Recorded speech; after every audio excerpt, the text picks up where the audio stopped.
Mga awit, chapter 135, Magandang Balita, Biblia. Awit ng pagpupuri.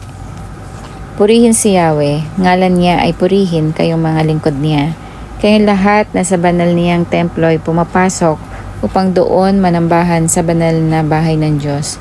Si Yahweh ay papurihan pagkat siya ay mabuti. Ang taglay niyang kabaitan ay marapat sa papuri. Siya rin nga ang pumili kay Jacob na kanyang lingkod, ang Israel na may bansang pinili niya at kinupkop. Nalalaman kong si Yahweh ang Diyos na dakila, higit siya sa alinmang Diyos-Diyosang naglipa na.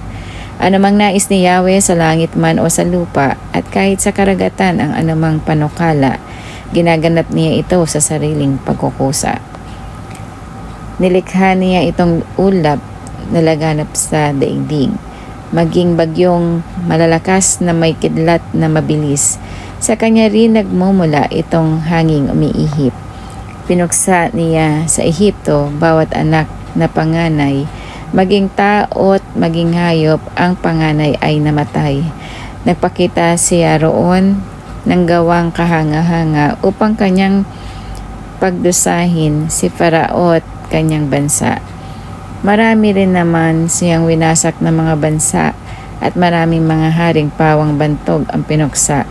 Itong haring Amoreo na si Sihon ang pangalan, at ang haring Angalay Og, isang haring taga Bashan, at iba pang mga hari na pinuksa sa Kanaan. Ang lupain nila roon ay kinuha at sinamsam, ibinigay sa Israel, bayang kanyang hinirang. Ang pangalan mo, O Yahweh, ay magpakailanman. Lahat ng nilikha, Yahweh, hindi ka malilimutan. Ikaw na may mahahabag sa lahat ng iyong lingkod.